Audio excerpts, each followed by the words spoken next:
Hallelujah, कितना अच्छा मौसम है। कल तक हम लोग धूप से तड़प रहे थे, आज जब मैं दिल्ली से यहाँ आने लगा बहुत ही धूप था, ऐसा लगा कि गर्मी से मैं पक गया। लेकिन प्रभु के नाम में लाख धन्यवाद। आज इतना अच्छा मौसम हमने सबको दिया है और इस भवन में परमेश्वर की आराधना लेकर लोग सबको लाए, इसलिए प्रभु को धन्यवाद करता हूँ। मेरे अपने बारे में कहने के लिए ऐसा कुछ नहीं है, कोई खास बात नहीं।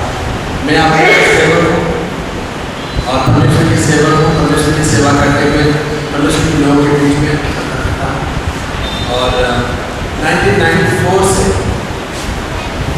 और फुल टाइम मिनिस्ट्री में ज्वाइन किया 1994 से। इससे पहले परमेश्वर ने मुझे अद्भुत रूप से मतलब परमेश्वर की योजना के अनुसार परमेश्वर ने मुझे उद्धार दिए, बपतिस्मा लेने में मदद किए, पवित्र आत्मा के अभिषेक दिए और अपनी विशेष सच्चाई की बुलाहट के अभिषेक देके प्रभु ने हमें मेरे घर से मेरे परिवार से मुझे अलग करके प्रभु की सेवा में मुझे बुला दिया। और सन 1994 से लेकर मैं फुली डेडिकेटेड अपने घर से निकला प्रभु की सेवा करने के लिए और तब से लेकर आज तक अलग अलग क्षेत्र में अलग अलग सेवा के माध्यम से प्रभु की सेवा करने के अवसर को मिला।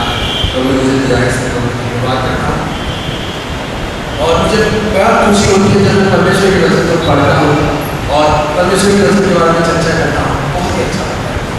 और ये ऐसा एक अवसर उन्होंने मुझे दिया इस जमशेदपुर शहर में परमेश्वर की पवित्र वचन बाइबल की आखिरी पुस्तक जो प्रकाशित वाक्य है उसके बारे में अध्ययन करने के लिए और उसके बारे में चर्चा करने के लिए अवसर प्रभु के नाम से। इससे पहले इस प्रकाशित वाक्य के अध्ययन हम 2-4 जगह में वर्ष बाय वर्ष उसको कर चुके हैं। प्रभु के नाम की स्तुति हो। ये प्रकाशित वाक्य ऐसा एक पुस्तक है जो बाइबल की 66 पुस्तक में से आखिरी पुस्तक है। और अगर प्रकाशित वाक्य पुस्तक अगर बाइबल के साथ ना होता बल्कि बाइबल जैसे पास लेकिन बाइबल समाप्त नहीं होगा। हालेलुया, प्रभु के नाम की स्तुति। इस प्रकाशित वाक्य पुस्तक से अध्ययन करना बहुत ही दिलचस्प है। और मैं जब प्रभु में पहली बार आया, जब प्रभु ने जो उद्धार दिया, प्रभु की खुशी और उद्धार के हाथ में नजर था, तब मेरे हाथ लेके प्रकाशित वाक्य और उस पुस्तक का अध्ययन करते करते पूरे बाइबल की सारांश प्रकाशित वाक्य से मुझे मिला। हालेलुया, है ना। कुछ लोग उत्पत्ति की पुस्तक से पढ़ना शुरू करते हैं, कुछ लोग मत्ती रचित सुसमाचार पढ़ना शुरू करते हैं, लेकिन मेरे साथ ऐसा हुआ कि प्रकाशित वाक्य से पढ़ना शुरू किया और उसी प्रकाशित वाक्य पढ़ते पढ़ते पूरे बाइबल की जो निचोड़ है प्रकाशित वाक्य में ही मुझे मिला। हालेलुया, प्रभु के नाम दिलाकर शुक्रिया। और इस प्रकाशित वाक्य में जो बहुत अच्छा लगता है और मुझे उन दिनों के बारे में याद आता है कि कैसे कैसे प्रकाशित वाक्य के अंदर से हमसे बातें करने लगे और अपनी गहराई को, अपनी सच्चाई को और परमेश्वर की जो मकसद है उसको हमारे पास प्रकट किया। प्रभु के नाम की स्तुति हो इन दिनों में। और ये प्रभु ने हमें एक सुंदर मौका दिया है इस जगह में आपके सामने परमेश्वर की वचन प्रकाशित करके रखने के लिए। मैं विनम्रता से प्रभु से निवेदन करता हूँ, प्रार्थना करता हूँ। प्रकाशित वाक्य ऐसा पुस्तक है पवित्र आत्मा के बिना सहायता से इसको ना पढ़ना ना समझना ना ही इसको काम में लाना संभव। इसलिए पवित्र आत्मा को इस सभा को चलाने के लिए उन्हीं के हाथ में देते हैं। पवित्र आत्मा स्वयं हम सब के बीच में होते हैं, हम सबके अंदर कार्य करें और प्रकाशित वाक्य अध्ययन करते करते हम लोग प्रभु के और भी करीब आए और सबसे अधिक प्रभु यीशु मसीह की जो आमद के दिन है उसके लिए तैयार प्रभु के नाम से। तो आप बाइबल जब आएंगे क्योंकि आप बाइबल को अपने साथ लेके आना ना भूलें, साथ ही साथ एक नोटबुक का पेन भी लेके आना ना, एक छोटा सा नोटबुक या पेन साथ में लेके, ताकि जो बाइबल में क्या जाता है, जो बातें आपको अच्छा लगता है उसको आप नोट कर सकें। क्योंकि ये जो पुस्तक है प्रकाशित वाक्य की पुस्तक है, ये ऐसी पुस्तक है कि इसको अध्ययन करने के बाद आप चुप नहीं रह सकते हैं। प्रकाशित वाक्य पुस्तक को अध्ययन करने के बाद आप क्या नहीं रह सकते, चुप नहीं रह सकते। आप क्या करना चाहिए, अगले बार आप क्या पढ़ाना। हालेलुया, प्रकाशित वाक्य अध्ययन करने के बाद अगली बारी आपकी है। हालेलुया, क्यों? ये पुस्तक का नाम ही होता है। पुस्तक का नाम क्या है? प्रकाशित वाक्य। प्रकाशित वाक्य कहने से क्या समझते हैं? जो वाक्य प्रकट हो रही है, प्रकाशित हो रही है और छिपी नहीं है। पहले जो बात छिपी हुई थी अभी वो प्रकाशित हो गई है। तो अगर आपके पास प्रकाशित हो गई है, आप उसको कैसे छिपा कर रख सकते हैं? जो आपके पास हमें सब छिपाने के लिए दिए ना। प्रकाशित वाक्य प्रभु आपके सामने जब प्रकट करते रहते हैं तो आपका जिम्मेदारी है कि आप उसको प्रकट करें, है ना। इस तरह हम मनुष्य के वचन को फैलाने लगेंगे और प्रभु की राज्य के लिए प्रभु क्या बोलते हैं, हम अपने आप को तैयार करें, साथ साथ जितने लोग इसको अध्ययन करेंगे सुनेंगे सब प्रभु के नाम में सुनेंगे। तो प्रकाशित वाक्य का हम अध्ययन करने जाएंगे, मुझे दुनिया में प्रकाशित वाक्य का अध्ययन करने जरूर जाएंगे। और इसमें मैं ये चाहूँगा आइए हम अपने आप को बंद करें, सर को झुकाएं और दुआओं के साथ प्रकाशित वाक्य का अध्ययन शुरू करें। हालेलुया। ओ बाबा शांत खुदा तेरा नाम शांत थैंक यू लॉर्ड, प्रभु मुझे प्यार है, Jesus I love you, Holi spirit I love you, father I love you, thank you Lord. Vibha का रामानी का शब्द पूरा कवर में शांत करा रामानी का तू नाम का रामानी शांत करा। Hallelujah hallelujah hallelujah. प्रभु आज के दिन के लिए समय के लिए धन्यवाद करते हैं, तेरी पवित्र बातों के लिए धन्यवाद करते हैं, तेरे पवित्र कलाम के लिए धन्यवाद करते हैं, ये दिया सुंदर अवसर के लिए धन्यवाद। प्रभु धन्यवाद आज के सुंदर मौसम के लिए धन्यवाद खुदावंद कि आज अपने लोगों को ले आए, धन्यवाद करते खुदावंद हम सबको प्रभु वचन की भूखा और प्यासा करके तूने इस जगह पर लेके आया। और हम जानते हैं खुदावंद जैसा तूने कहा धन्य वे जो धार्मिकता के कारण भूखा और प्यासा है वे तृप्त हो जाएंगे, और तृप्त करने वाला खुदा तू है, तू हमारे बीच में आ और तेरे वचन को हमारे बीच में प्रभु जी तोड़, तेरे वचन को हमारे बीच में प्रभु जी हमें परोस कर दे दे, हमारे आत्मिक भोजन दे दे। आज के रोटी को हमें आज दे दे, तेरे पवित्र वचन की प्रकाशित हमें दे दे और तू हमसे बोल बातचीत कर।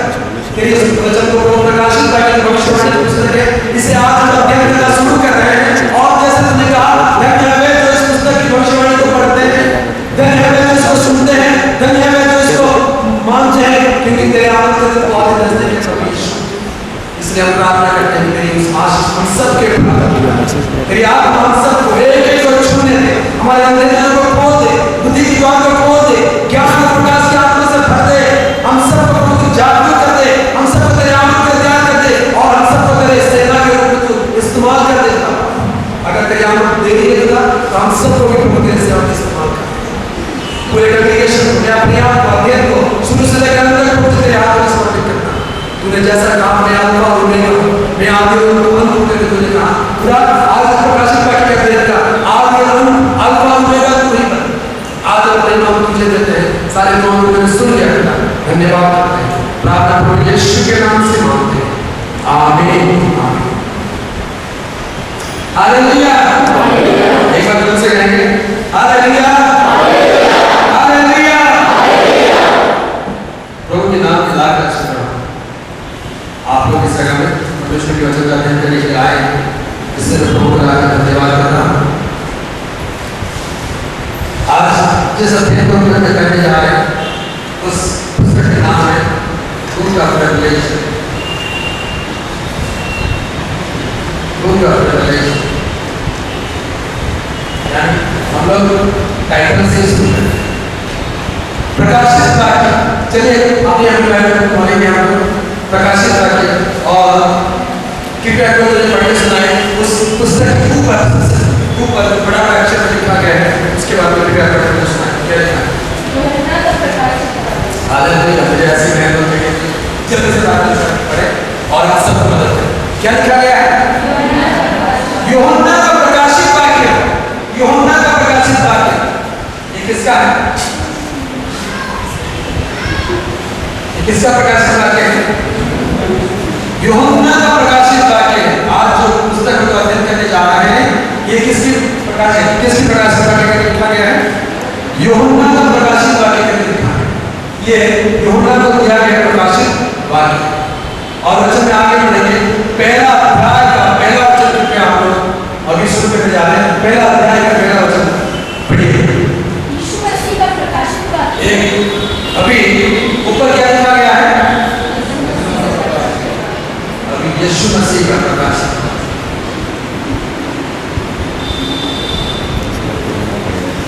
मैंने आप लोगों को क्या टाइटल पढ़े थे? यूहन्ना का प्रकाशित वाक्य था। और अभी जब हम पहला अध्याय का पहला वचन आते हैं तो वहां क्या लिखा है? यीशु मसीह का प्रकाशित वाक्य हो गया। ये कैसी बात है?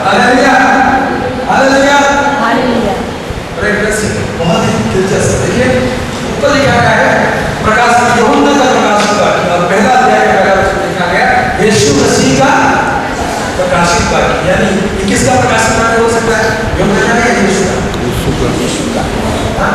जीसस क्राइस्ट दोनों का ही है। हालेलुया। यूहन्ना का भी है और यीशु का भी है।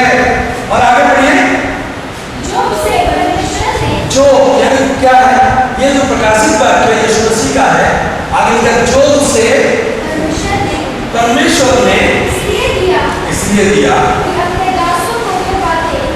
दासों को वो बातें जिनका शीघ्र होना आवश्यक है दिखाए। और उसने अपने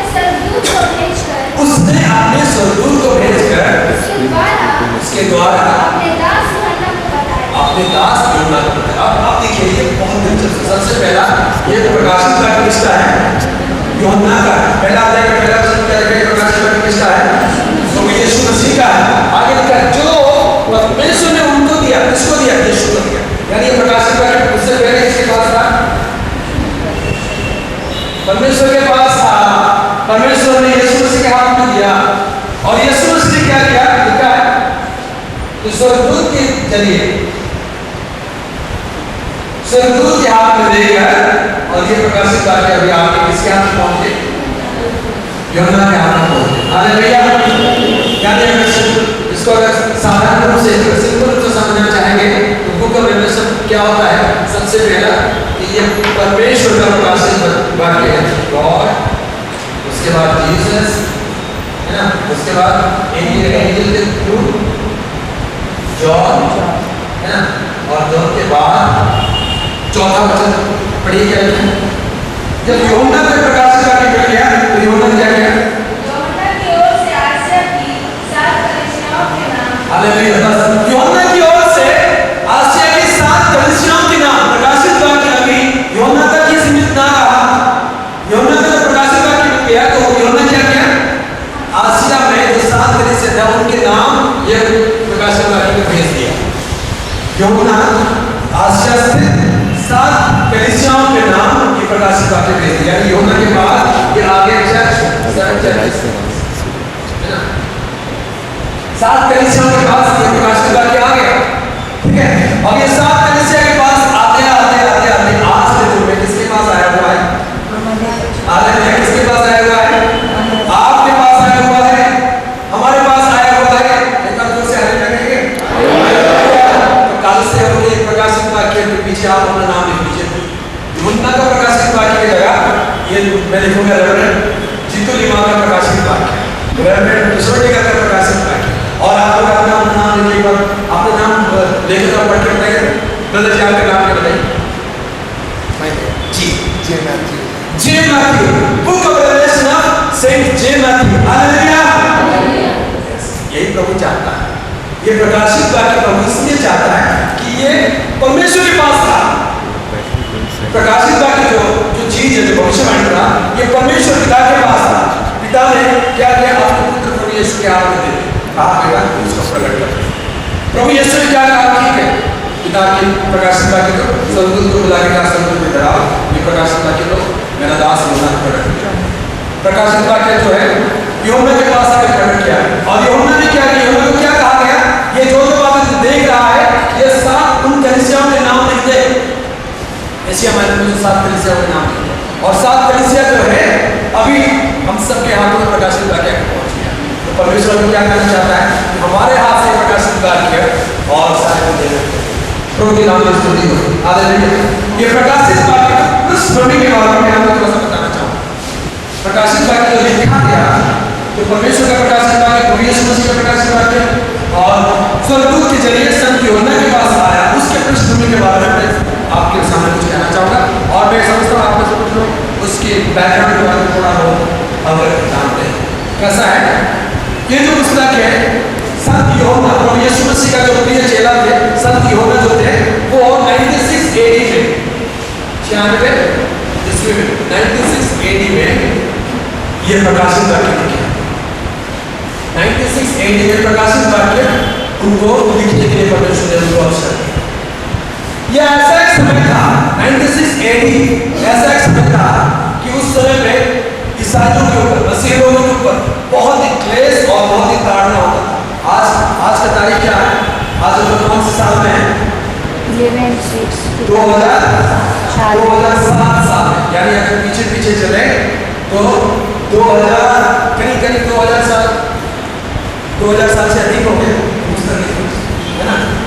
तो 2000 साल पहले यानी 96 एडी में जब रोम के सम्राट, उस समय पे रोम का जो साम्राज्य था वो इस्राएल के ऊपर, पैलेस्टाइन के ऊपर, सारे धरती के लगभग बहुत अधिकांश इलाके के ऊपर रोम के साम्राज्य जो है वो शासन करता था। और उस समय पे रोम का कैसर थे, रोम के सम्राट थे, उनका नाम था डोमिशियन। उनका नाम था डोमिशियन कैसर।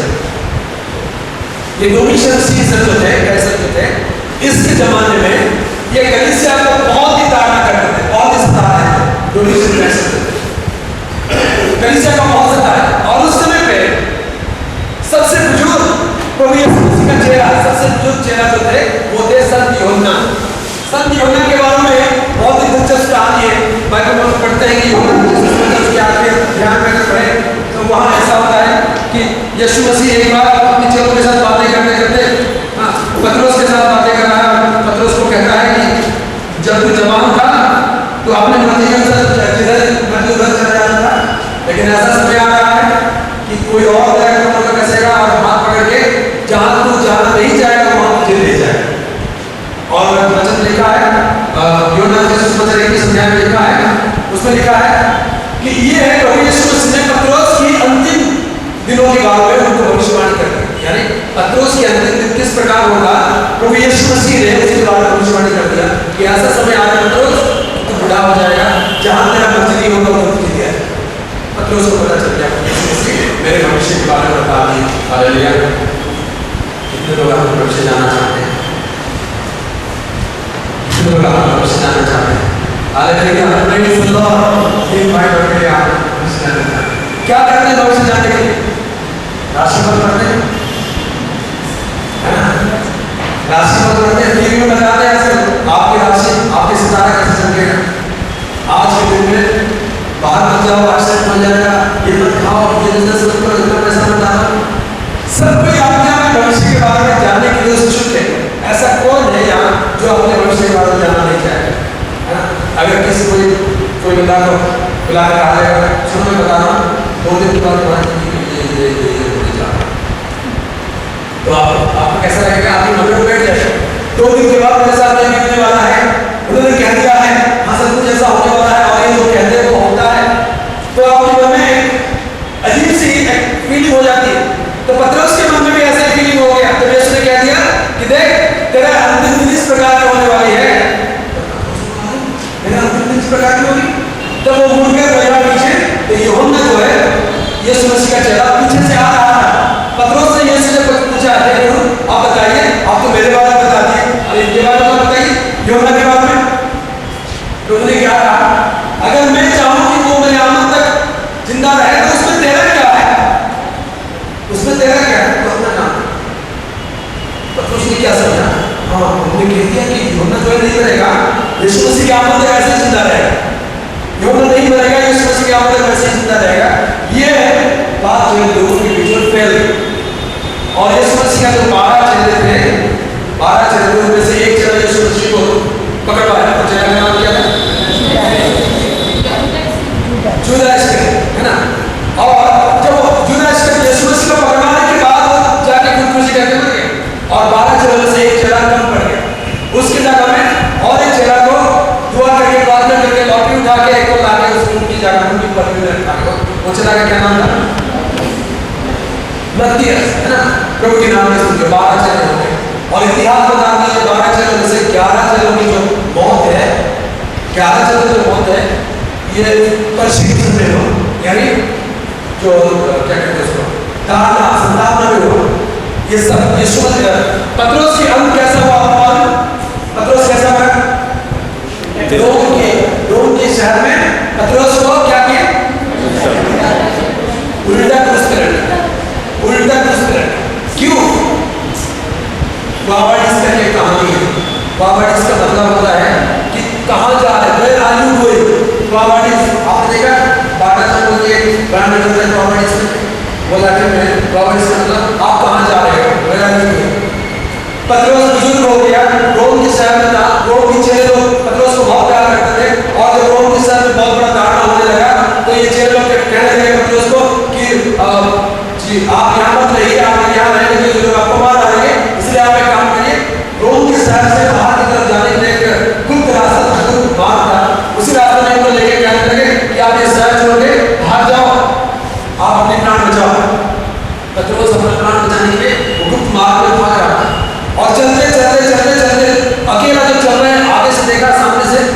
बंदा उधर से दौड़ दौड़ के आ रहा है, ये कौन है? नगर में तो इतना बड़ा क्लेश बना हुआ है, मैं नगर छोड़ के भाग रहा हूँ, उधर से कौन आ रहा है? फिर नगर में जाके ये क्लेश रहेगा।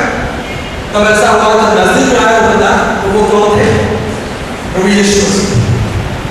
पतरस प्रभु यीशु मसीह को देखेगा, प्रभु आप ये रास्ता में इधर जा रहे हैं, रोम की नगरी की तरफ। उसने कहा हाँ मैं रोम की नगरी। तो प्रभु आपको नहीं मालूम है ये रोम की नगरी में बहुत ज्यादा बहुत संभावना है, लोग शहर छोड़ के भाग रहे हैं और मुझे भी लोग यहाँ से भगा रहे, इसलिए मैं अपने प्राण बचाने के लिए यहाँ से जा रहा हूँ। यीशु मसीह ने कहा हाँ बेटा इसलिए तो मैं जा रहा हूँ। क्या प्रभु मुझे तो समझ लिया, क्योंकि तू मेरे लिए कष्ट डालने के लिए चाहता है, अपने प्राण बचाने के लिए रोम से भाग रहा है, इसलिए मैं जा रहा हूँ वापस रोम में कि उस जगह में मैं फिर से कष्ट उठाऊं, मेरे लोगों के साथ रहूं, फिर से मैं उनके लिए प्राण दूं। पतरस की आंखें खुल गई, यीशु मसीह के पैरों में गिर गया, प्रभु मुझे माफ करिए, मुझे माफ करिए, मैं आपको दुख दिया, मैं फिर से वापस चला जा रहा हूँ, तेरे लोगों के साथ बचाने मुझे जान में देना। और वो वापस आ गए रोम के नगर और लोगों को पकड़ लिया, लोग उनको पकड़ के लेके क्रूस पे लटकाएंगे, क्रूस पे मारेंगे। जब ले रहे थे पतरस ने कहा मुझे यीशु मसीह के तरह क्रूस पे मत मारो, मैं उसके योग्य नहीं, मुझे क्रूस पे उल्टा लटकाओ ताकि मैं यीशु मसीह के जो पैर को चुंबन करते हुए मर सकूं। और इसलिए पतरस को उल्टे क्रूस पे उसको मारा। और ये 12 चरणों से बहुत लोगों को किसी को आले से काटा, किसी को मतलब जंगली जानवर के सामने फेंका गया, किसी को डंडे से मारा गया, उनको कत्ल किया गया। ऐसे 11 चरणों की दशा हुई। और जब यूहन्ना की बात आई, जैसे यीशु मसीह ने कहा कि ये मेरे आमद में रहे तो उसमें तेरा क्या है, उसी वचन को शायद आपको याद है, यूहन्ना का ऐसा मना नहीं किया, यूहन्ना काफी बुजुर्ग हो गया, लेकिन उस समय में कैसर डोमिशियस जो है एशिया माइनर में लोग सेंट जॉन एशिया माइनर से पकड़ के एक बहुत बड़ा कढ़ाई में तेल को उबालते हुए गर्म तेल में यूहन्ना को डाला, जैसे हम मछली फ्राई करते हैं, डीप फ्राई करते हैं, ऐसे आप थोड़ा सा इमेजिन करके देखिए, जिंदा आदमी को एक बहुत बड़ा कढ़ाई में, एक मतलब चूल्हा में रखा हुआ कढ़ाई में इनको डाला गया यूहन्ना को। फिर भी यूहन्ना नहीं मरा, फिर भी यूहन्ना नहीं मरा, हालेलुया, फिर भी यूहन्ना नहीं मरा। परमेश्वर जिसको बचाना चाहता है कोई इंसान उसको नहीं मार सकता है, चाहे गर्म तेल में क्यों ना डाले, यूहन्ना नहीं मरा। जब यूहन्ना नहीं मरा वो भी शरीर देख के हुए डर गया, ये क्या बात है, ये कैसा इंसान है जिसको गर्म तेल में डालने पर भी नहीं मरा। तो उन्होंने डर के मारे वहां से उठाकर पातमोस नाम के टापू में उसको काला पानी कर, काला पानी समझते हैं है ना, दिमाग तक जिसको देश से बाहर निकाल काला पानी कर दिया। कहां से? रोम से लेकर पातमोस एक टापू में डाला। पातमोस ऐसा एक टापू था जो पहले का टापू था जिसमें कोई इंसान नहीं रहते थे और वहां कैदियों को रखा जाता था और इनको खाना पीना पहनना रहना कुछ नहीं था, तड़प तड़प के घुट के ये लोग आस्ते आस्ते धीरे धीरे बनते, ऐसा एक टापू था। और सोच कर देखिए जब एक इंसान को एक उबलता हुआ तेल डाला जाता है, निकाला जाता है, तो उनके शरीर की क्या दशा होगी, है ना, थोड़ा सा गर्म हमारे हाथ में जाता तो तुरंत फोड़ा हो जाता है, पूरे बदन से फोड़े से भरा हुआ है। और उनको पातमोस नाम में छोड़ा गया। और इस दशा में पातमोस नाम में कहा, प्रकाशित वाक्य में लिखा है पहला अध्याय का,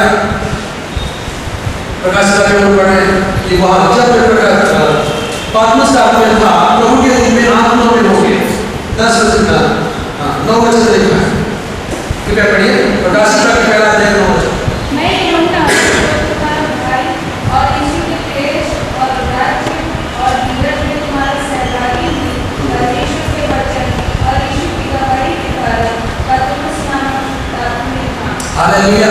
किसने पतरस टापू में था? हॉलिडे मना रहे थे, गर्मी का छुट्टी मनाने गए थे, हॉलिडे मनाने पतरस टापू में थे ना।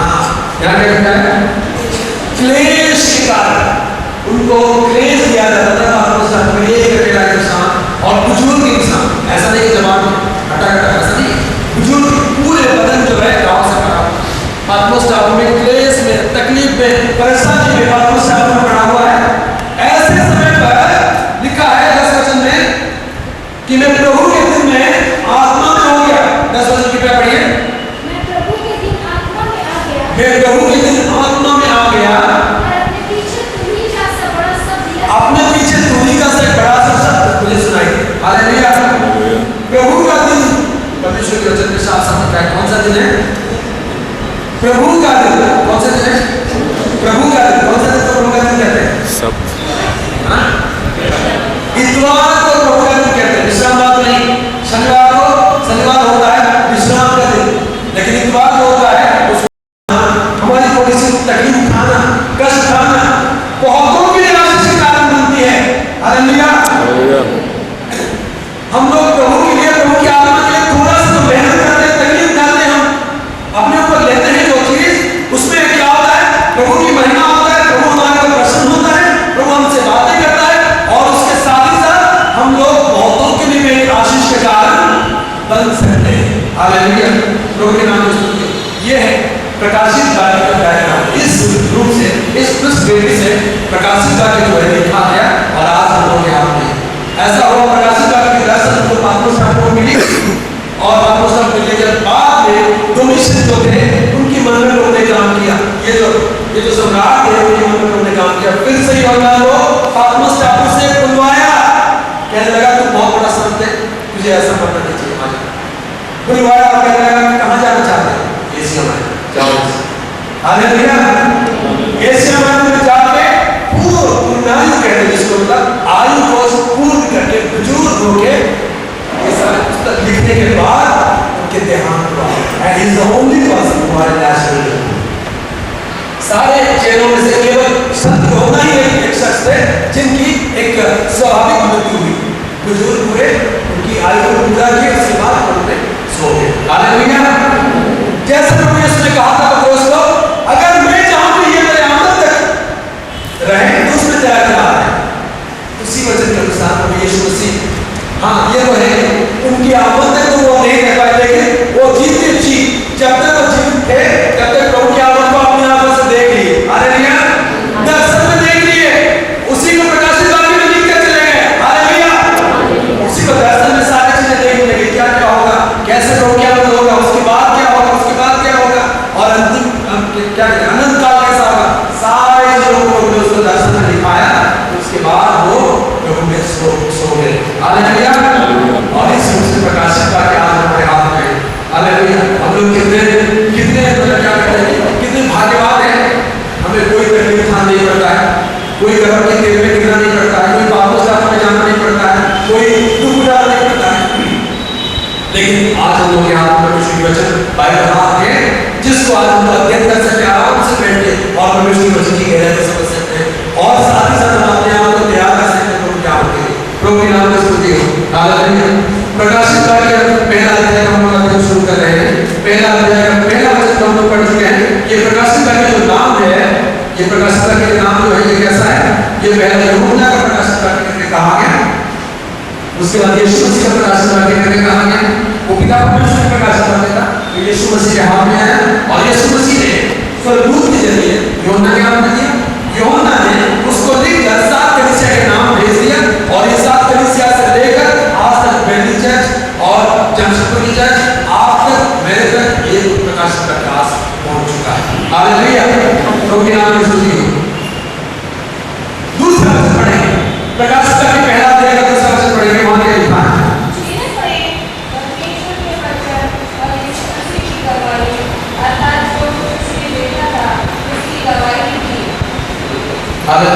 ये यूहन्ना जो है परमेश्वर की वचन और जो कुछ उन्होंने देखा था उसकी गवाही अभी दे रहा है। प्रकाशित वाक्य जो पुस्तक है उसमें यूहन्ना क्या कर रहा है, जो बातें परमेश्वर ने उनको दिखाया उस बातों को लिख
में लिखा गया है, आपके बारे में प्रभु ने कह दिया, धन्य है वे जो इस पुस्तक की भविष्यवाणी को पढ़ते हैं, धन्य है वे जो इस पुस्तक की भविष्यवाणी को सुनते हैं, धन्य है वे जो इस भविष्यवाणी पुस्तक को मानते हैं। हालेलुया। मैं आपसे एक बात आपको सीक्रेट बताना चाहता हूँ। अगर आप में से किसी के परिवार में, किसी के व्यक्तिगत जीवन में, किसी के आत्मिक जीवन में हो या अपने सामाजिक जीवन में कोई भी परेशानी या दुख तकलीफ या कोई प्रकार की पीड़ा क्लेश हो, है ना, उससे बचने के लिए मैं आपको एक आसान तरीका बता रहा हूँ, सुनिए ध्यान से। इसको आप मंत्र रूप में अगर मानना चाहिए तो मानिए। वो यह है, प्रकाशित वाक्य को पढ़िए। प्रकाशित वाक्य में कुल मिलाकर 22 अध्याय है। प्रकाशित वाक्य में कुल मिलाकर 22 अध्याय है। पहला अध्याय पहला वचन से लेकर 22 अध्याय के आखिरी वचन तक आप पढ़िए। इस वचन में लिखा गया है कि जो कोई इस पुस्तक के वचन को पढ़ता है वो धन्य है, आपके जीवन के सारे कष्ट तकलीफ को दूर करेगा।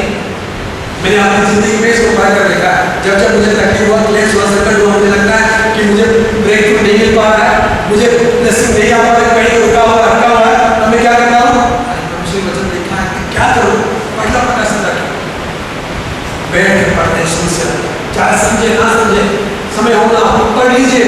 और पढ़ते पढ़ते जब समाप्त होने लगेगा, आपके जीवन के लिए प्रभु आशीष के दरवाजे खोल देते हैं। हालेलुया। प्रकाशित वाक्य ऐसा एक पुस्तक है जिस पुस्तक की प्रारंभ में यह कहा गया है कि इस पुस्तक को जो पढ़ेगा वो धन्य है। हालेलुया। बाइबल में कुल मिलाकर 66 पुस्तक है, बाकी 65 पुस्तक में कहीं ऐसा नहीं लिखा गया कि बेटा इस पुस्तक को पढ़ो तो तुम्हें आशीष मिलेगा करके। इसका मतलब नहीं है बाइबल पढ़ने से आशीष नहीं मिलेगी।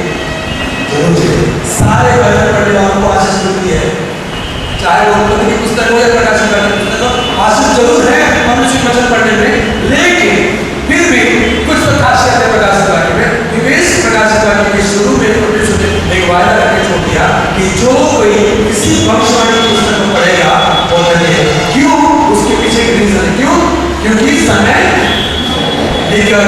हालेलुया। प्रकाशित वाक्य में समय के बारे में बताया गया है कि समय बहुत निकट आ गया है, इसलिए प्रकाशित वाक्य को पढ़ने वाले थे। और प्रभु हमें इस धन्य अनुभव पाने के लिए इन दिनों में ये 5 दिन की जो मीटिंग हम लोग आयोजित की है, हम लोग पूरा कोशिश करेंगे कि प्रकाशित वाक्य की जो 22 अध्याय है उसको अध्ययन करने की कोशिश करेंगे।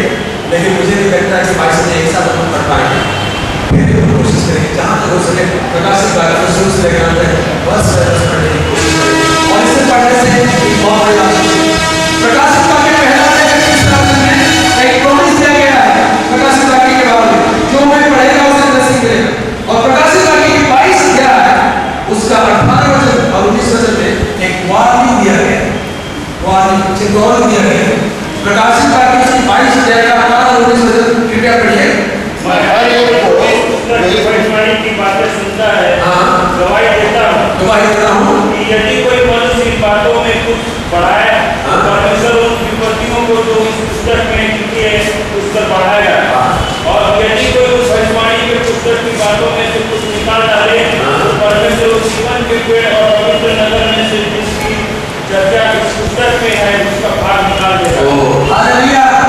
प्रकाशित वाक्य कैसी पुस्तक है? देखिए अपने आप में लिखा है, शुरू में ब्लेसिंग की आशीष के बारे में किया गया है, जो कोई इसको पढ़ेगा वो धन्य है, जो कोई सुनेगा वो धन्य है, जो कोई मानेगा वो धन्य है। आखिर में पुस्तक खत्म होने से पहले आखिरी आयत में क्या लिखा गया? लेकिन मैं तुम्हें चेतावनी देता हूँ, मैं गवाही देता हूँ क्या है कि जो कोई इसमें अगर कोई चीज जोड़ेगा तो प्रभु क्या करेगा उसके साथ? इसमें लिखी हुई विपत्तियों को उनके जीवन में जोड़ देगा। विपत्तियां जो लिखी हुई है वो उनके जीवन में आ जाएगी। और जो भी उनमें से घटाएगा, प्रभु को जो ब्लेसिंग लिख के रखा गया है वो ब्लेसिंग में से उनको घटा, उनको ये ब्लेसिंग नहीं। हालेलुया। यानी प्रकाशित वाक्य ऐसा एक पुस्तक है जो जिसमें ब्लेसिंग है और जिसमें चेतावनी भी है। इसलिए प्रकाशित वाक्य जो पुस्तक है हम अपनी मनमानी से अध्ययन नहीं कर सकते, जैसे हम मर्जी है वैसे अध्ययन नहीं कर सकते। इसमें ब्लेसिंग है जरूर, लेकिन हमें परमेश्वर की डर के साथ, भय के साथ और परमेश्वर की आत्मा के आज्ञा के अनुसार उसको अध्ययन करना जरूरी है। प्रकाशित वाक्य में हम लोग वैसे देखते हैं प्रॉमिस है और साथ में बाद में देखते हैं प्रकाशित वाक्य में एक चेतावनी भी लिखा गया है। प्रभु के नाम से स्तुति हो। प्रकाशित वाक्य का पहला अध्याय का 4वां वचन में हम लोग आएंगे, उसमें लिखा गया है यूहन्ना जो है आसिया का 7 कलीसियाओं का बिशप है। 7 कलीसियाओं का बिशप, 7 कलीसियाओं का देखभाल करने वाले परमेश्वर का बस। चौथा वचन क्या पढ़ी? यूहन्ना की ओर से आयशा के 7 फरिश्तों के नाम, उसकी ओर से जो है और जो था और जो आने वाला है, और उन 7 आत्माओं की ओर से जो उसके सिंहासन के सामने है। हालेलुया। यह है संत यूहन्ना आपको और मुझे सलाम कहते हैं। हालेलुया। संत यूहन्ना आप सबको सलाम कहते हैं। जैसे अभी हम कहते हैं कि मैं आपकी कलीसिया की तरफ से आप सबको सलाम कहता हूँ, आप सबको जय मसीह कहता हूँ, ऐसे संत यूहन्ना की तरफ से मैं आप सबको जय मसीह कहता हूँ। जय मसीह। हालेलुया। इस जगह पे क्या लिखा है? संत यूहन्ना हम सबको सलाम कहते हैं। आगे बढ़िए 4 और 5 वचन मिला के पढ़िए। यूहन्ना की ओर से आयशा के 7 फरिश्तों के नाम, उसकी ओर से जो है और जो था और जो आने वाला है, और उन 7 आत्माओं की ओर से जो उसके सिंहासन के सामने है, और यीशु मसीह की ओर से जो विश्वासी और साक्षी और मरे मुंह में से जी उठने वालों में परिपूर्ण और पृथ्वी के राजाओं का हाकिम है, उन्हें अनुग्रह और शांति मिलती है। आमीन। हालेलुया। तुम्हें अनुग्रह और शांति मिलती रहे। ये कलीसिया संत यूहन्ना अभी हम सबको सलाम कहते हैं, शांति और अनुग्रह की बातें कहते हैं। प्रभु के नाम से स्तुति हो। पहला अध्याय का 4वां वचन, प्रकाशित वाक्य पहला अध्याय का 4वां वचन, यहाँ ट्रायम्फ गॉड यानी तृतीय परमेश्वर के बारे में लिखा गया है। चौथा और 5वां वचन जो है दोनों को मिला कर पढ़ेंगे। यहाँ पिता, पुत्र और पवित्र आत्मा के बारे में लिखा गया है। संत यूहन्ना क्या कहता है कि मैं एशिया के साथ एशिया के नाम उसकी ओर से जो है, जो था और जो आने वाला है, जो है, जो था, जो आने वाला है, ये पर्सनल, ये कौन है? जो आज है, जो कल था और जो आने वाला है, यानी नित्यता में रहने वाला, वो कौन है? ये कौन है? परमेश्वर है। पिता परमेश्वर। हालेलुया। पिता परमेश्वर आज भी है। हमारा परमेश्वर कल था, आज नहीं है, या आज नहीं है कल आएगा, ऐसा नहीं है। आजकल दुनिया में हम लोग देखते हैं बहुत सारे देवी देवता है, कल थे आज नहीं है ना, और कल तक नहीं थे, आज अचानक आ गए, और आज है और तो नहीं रहेंगे। हालेलुया। ये लोग परमेश्वर नहीं हो सकते। ये क्या है? ये शैतान का काम है। ये शैतान लोगों को भगा रहा है, शैतान लोगों को क्या कर रहा है? धोखा दे रहा है। कोई सफेद पहन के आ गया, कल फिर पीला पहन के आ जाएगा, परसों काला पहन के आ जाएगा, उसका लाल पहन के आ जाएगा, बदलते रहते हैं ये लोग। सच्चा परमेश्वर, सारे जगत की सृष्टिकर्ता महान परमेश्वर जो है वो आज है, कल थे और आने वाला है, यानी हमेशा हमेशा के लिए एक ही है, जो कभी ना बदलने वाला परमेश्वर, वो हमारा खुदा है। हालेलुया। हमारा परमेश्वर कैसा है? जो आज है, कल थे और हमेशा के लिए रहने वाला है। हालेलुया। ये है पिता परमेश्वर। दूसरा देखिए, और उस 7 आत्माओं की ओर से जो उसके सिंहासन के सामने है, ये 7 आत्माओं की ओर से, 7 आत्माओं कहने का मतलब क्या है? ये पवित्र आत्मा है। ये कौन है? पवित्र आत्मा है। 7 आत्मा है। पवित्र आत्मा कितने हैं? 1 2 3 4 5 6 7 कितने हैं? पवित्र आत्मा एक ही है। इसको 7 आत्मा निकालते। क्यों? अगर उसने 11 अध्याय दूसरा पद पढ़ेंगे, उसमें 7 नाम दिया गया। पवित्र आत्मा का 7 अलग-अलग नाम है। 7 तो संख्या है। आपको मैं बताना चाहूंगा, प्रकाशित वाक्य करते करते आप लोग बहुत ज्ञानी बन जाएंगे। परमेश्वर आपको बहुत ज्ञान देगा। उसमें क्या है? हर एक संख्या का एक अर्थ है, हर एक संख्या का एक आत्मिक अर्थ है। अगर लिखना चाहते हैं, हर एक संख्या का एक अर्थ है। एक नंबर 1 जो है, one speaks of God. There is only one God. One speaks of God. एक परमेश्वर को दिखाता है। 2 speaks of witness. 2 गवाहियों को बताता है। 2 witness को बताता है। 3 speaks of Trinity. Drive the Father, Son, Holy Spirit. Trinity को समझाया। कृष्ण के बारे में 3 जो है, 3 संख्या। मनुष्य के अंदर की हिस्सा है, आत्मा, प्राण और शरीर। 4 जो है वो यूनिवर्सलिटी को दिखाता है, यानी दुनिया भर की बात, यानी इसको कहते हैं 4 डायरेक्शन, दुनिया के 4 दिशा, चारों ओर को दिखाता है, दुनिया के 4 ओर दिखाता है। 4 जो संख्या है, 4 गॉस्पेल को समझाता है, 4 सुसमाचार को दिखाता है। 4 संख्या किसको दिखाता है? सुसमाचार को दिखाता है। 5 ये 5 सेंसेस को दिखाता है। 5 इंद्रिय किसके अंदर है? मनुष्य। 5 जो संख्या मनुष्य का है,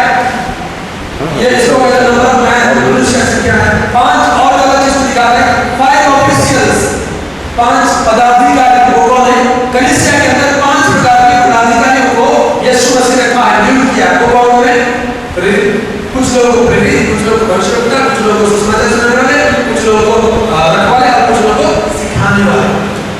5 officials. Ephesians chapter 4 verse 11, Ephesians 4 अध्याय का 11 वचन लिखा गया है कि 5 प्रकार के सेवकों को यीशु मसीह ने इसे दान के रूप में दे दिया। 5 वचन क्या है? 5 ऑफिशियल को समझाता है, लेकिन दूसरे दान में 5 भविष्य संख्या है। 6 जो है 6 की संख्या है एंजल्स को दिखाते हैं, स्वर्गदूतों की संख्या है। और स्वर्गदूतों की संख्या कैसे? 2 चीज को दिखाते हैं, एक तो गुड एंजल्स यानी अच्छे स्वर्गदूत है, दूसरे फॉलन एंजल्स जो गिरे हुए स्वर्गदूत। गिरे हुए स्वर्गदूत में कौन आता है? दुष्ट आत्माएं आती है, शैतान आता है। 6 संख्या से किसका है? स्वर्गदूतों का हो सकता है, नहीं तो शैतान का भी हो सकता है। इसलिए 666 जो आएगा वो किसका संख्या होगा? समझ में आसान हो जाता है। किसका है? शैतान का है। 666 एंटीक्राइस्ट का नंबर होगा, है ना? 666 यानी ये इसको कहते हैं कि इविल ट्रिनिटी। इविल ट्रिनिटी यानी दुष्ट त्रित्व, है ना? इविल ट्रिनिटी है। जैसे होली ट्रिनिटी है।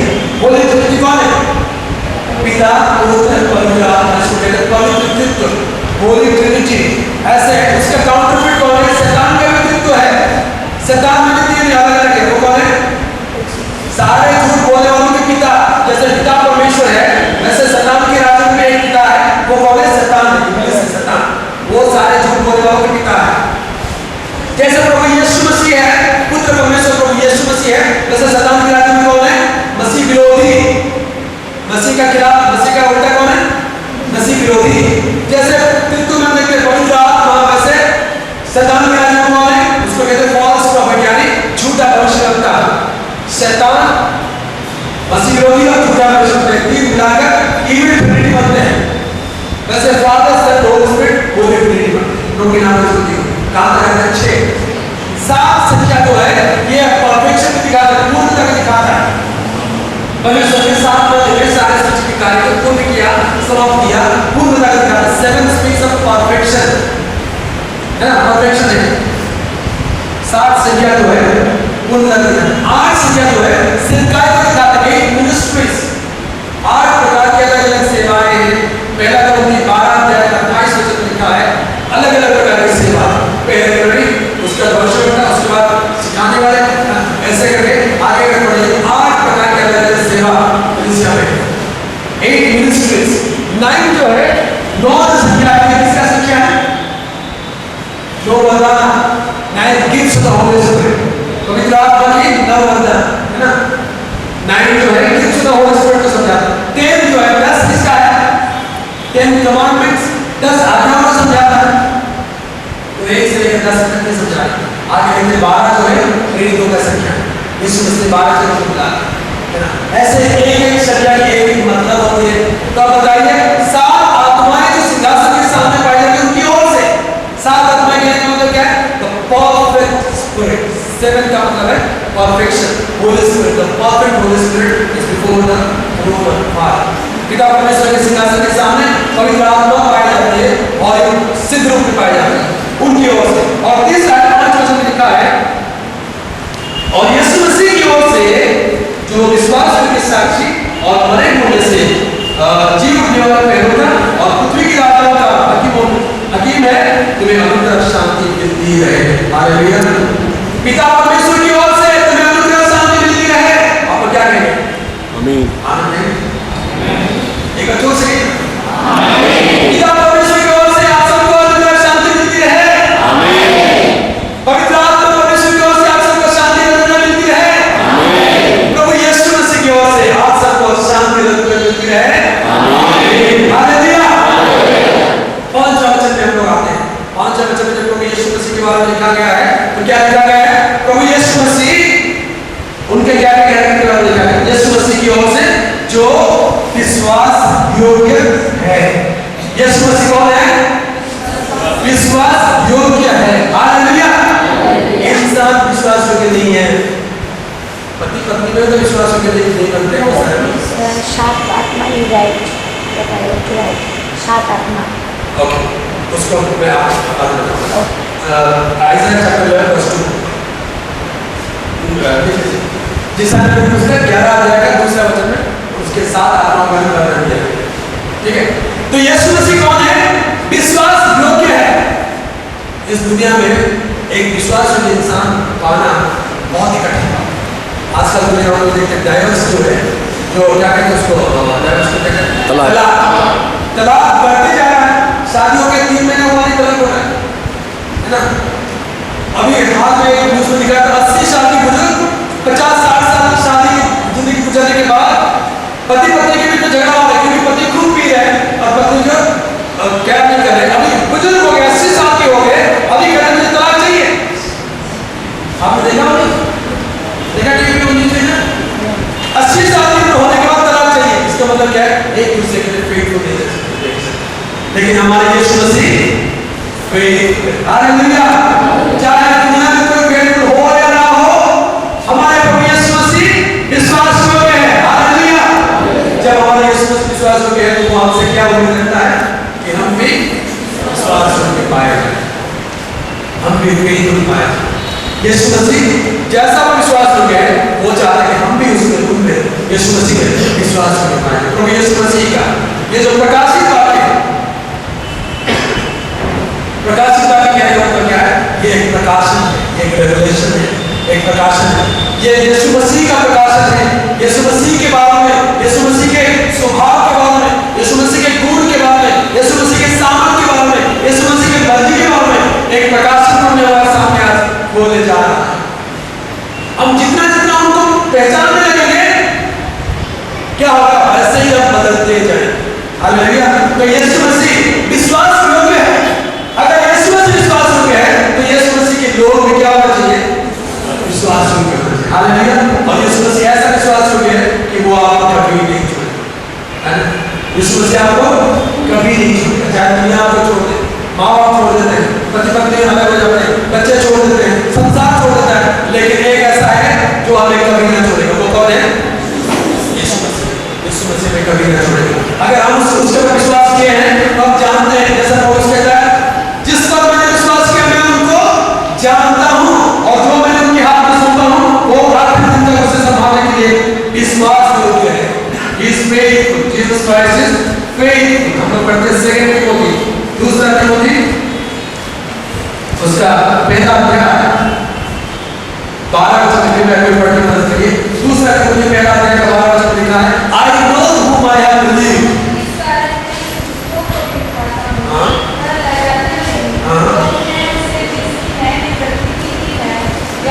हालेलुया। क्योंकि मैंने उससे जिसकी मैंने प्रतिज्ञा की है उसे जानता हूँ। क्या आप जानते हैं? आप जिसको विश्वास किए हैं उसको आप जानते हैं। कहां तक जानते हैं? कितना तक जानते हैं? आपके एग्जाम के समय में आपको मदद करेगा? पता नहीं, चीटिंग करना ही पड़ेगा, है ना। अगर आप सच आप उसको जानते होते तो आपको चीटिंग करना नहीं पड़ता। हालेलुया। मैंने अपनी जिंदगी में देखा है, जब मैंने 1991 में प्रभु को पाया तब मैं ग्रेजुएशन फाइनल में था, और प्रभु को पाने के बाद मेरा कैरियर इतना अच्छा हो गया। प्रभु को पाने से पहले मैं बहुत स्ट्रगल कर रहा था। मैट्रिकुलेशन में फर्स्ट क्लास स्टूडेंट था, और जब प्लस 2 में आया तो जैसे होते हैं प्लस 2 में नौजवान लड़का खेल कूद में समय दिया और प्रभु को भूल गया, पढ़ना भूल गया, और शॉर्ट क्लास हो गया, प्लस 2 खत्म हो गया। जब ग्रेजुएशन में आया तो होश में आया कि मैं क्या कर रहा हूँ, मेरा कैरियर कहाँ चल रहा है। और उसी समय में प्रभु को पाया, प्रभु ने मुझे पाया और मैंने प्रभु को पाया। हालेलुया। उसके बाद मैंने प्रभु से ये दुआ किया, प्रभु अगर मैं आज तेरा बेटा बन गया हूँ तो मेरे कॉलेज में तेरा बेटा फर्स्ट नहीं बनेगा, शैतान का बेटा फर्स्ट बनेगा। परमेश्वर का बेटा फर्स्ट होना चाहिए, शैतान का बेटा फर्स्ट होना चाहिए। हालेलुया। मैंने प्रभु से दावा किया, प्रभु मैं तुझे जानता हूँ, मैं तेरा बेटा हूँ, मुझे मेरे क्लास में फर्स्ट करानी ही है। नहीं तो कोई शैतान जो तुझे नहीं जानता वो कैसे फर्स्ट होकर चला जाएगा? मैं नहीं छोड़ूंगा। हालेलुया। और प्रभु ने ऐसे ही किया, अपने क्लास में फर्स्ट किया। उसके बाद मैं बोला प्रभु ने क्लास में किया, कॉलेज में फर्स्ट हुई। स्टुअर्ट साइंस कॉलेज कनेक्ट में है, स्टुअर्ट साइंस कॉलेज में मुझे फर्स्ट को मिला। उसके बाद जब यूनिवर्सिटी के एग्जाम आया मैंने कहा प्रभु अब तो मैं हिम्मत से मानूंगा मुझे यूनिवर्सिटी में रैंक चाहिए। हालेलुया। और प्रभु ने मेरी दुआ को सुना, यूनिवर्सिटी में मुझे सेकंड रैंक। हालेलुया। परमेश्वर विश्वास हो गए, और ऐसा हुआ अगले साल में था मैं उसके बाद बीमार हो गया, एग्जाम दे नहीं पाया, लेकिन तैयारी के समय ही था। ये जो प्रभु ने मुझे जो रैंक दिया उसके पीछे राज क्या है? परमेश्वर के वचन के ऊपर मैं हाथ रख के दुआ करता था, कहता था प्रभु जैसा तेरे वचन में लिखा है वैसे मैं करती हूँ। और एग्जाम में जाने से पहले रात को दुआ करता हूँ, मैं ज़्यादा तैयार नहीं कर पाया हूँ, मेरी मदद करना। और ऐसा चमत्कार हुआ है मैंने आपकी ज़िंदगी में देखा है। रात को जब मैं सोता था, स्वप्न में मुझे एग्जाम की क्वेश्चन पेपर सुन दिखा। हालेलुया। क्या है क्वेश्चन का नाम है बेटा? देख ले। सुबह बहुत और केवल सारे क्वेश्चन 4-5 क्वेश्चन करके जाना आती थी। अच्छा जाके आराम से देखा ना एग्जाम हॉल में जाके बैठे अथवा करके इस क्वेश्चन उठाए नहीं मैंने करता तो हालेलुया नहीं करा। और ऐसे समय हुआ है कभी कभी एग्जाम में बैठे बैठे कोई क्वेश्चन का आंसर याद नहीं आ रहा है, बीच में आ गया क्या करूं तब मैं आगे बढ़ करके दुआ। जब मैं प्रिपेयर करता था एग्जाम के लिए 2 या 3 दिन पहले जब एग्जाम के लिए प्रिपेयर करता था, एक साइड में किताब आता था, किताब के ऊपर पहले पढ़ने से पहले हाथ रख के दुआ करता हूँ इस किताब में क्या लिखा मुझे कुछ समझ नहीं आता, आपको सब कुछ मालूम है, मैं भी पढ़ने जा रहा हूँ, आप एक काम करो मेरे साथ आप ही पढ़ना, मैं याद नहीं कर सकता आप याद रखना, और जब मैं आपको पूछूंगा आप मुझे याद दिलाना। हालेलुया। और पढ़ाई खत्म होने के बाद मैं सब बंद कर रहा था कि मुझे पढ़ने की मदद किया, अब आप याद रखना मुझे याद दिलाना। हालेलुया। एग्जाम की और में एग्जाम के वजह याद नहीं आता था, प्रभु अब आप मुझे याद दिला, वो चैप्टर मुझे याद नहीं आ रहा। हालेलुया। चमत्कार हुआ जब मेरे कानों में मेरे टीचर की आवाज गूंजने लगता था। हालेलुया। जो टीचर उस सब्जेक्ट पढ़ाते थे उस टीचर की आवाज मेरे कानों में गूंजता था, मुझे लगता था मैं क्लास में बैठा हूँ, टीचर मेरे सामने मुझे डिक्टेट कर रहे हैं, मैं लिख रहा हूँ, उस आवाज को सुनते सुनते मुझे याद आ जाता था और तुरंत ही। हालेलुया। परमेश्वर विश्वास योग्य है, इसलिए पौलुस क्या कहता है, मैं जिस पर प्रतिज्ञा किया हूं मैं उसको जानता हूं।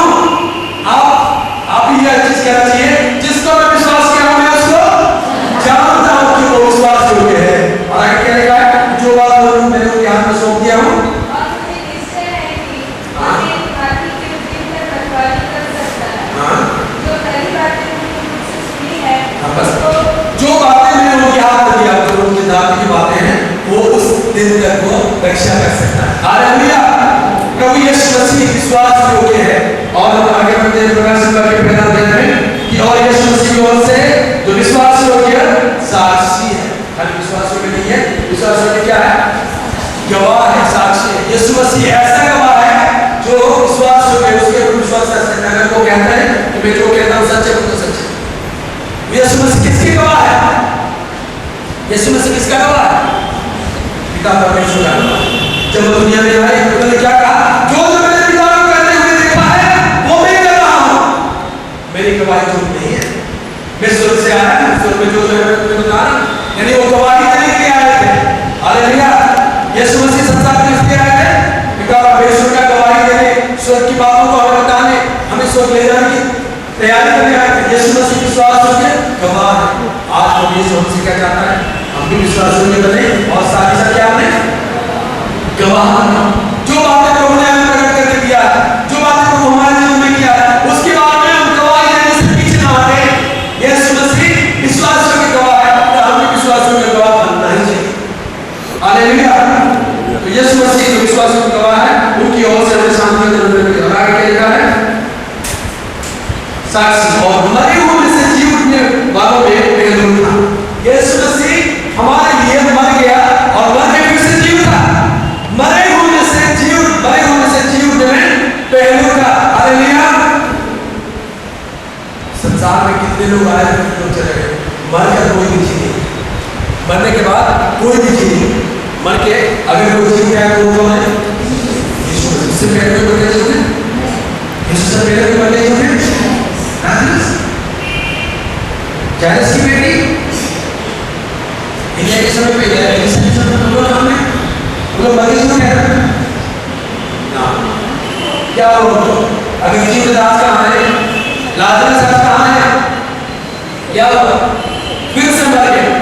वो लोग मरे हुए थे लेकिन प्रभु यीशु को तो जिलाया, लेकिन ये लोग मौत के ऊपर जय नहीं पाए थे, ये मरनहार थे फिर भी मर गए। लेकिन यीशु मसीह जो मर के जी उठा उसको मरा क्या, यीशु मसीह मरा है, मरा नहीं, मरा है, कितने लोग मरा करके गए, यीशु मसीह कितने लोग जी उठे फिर कर गए, नहीं मरा।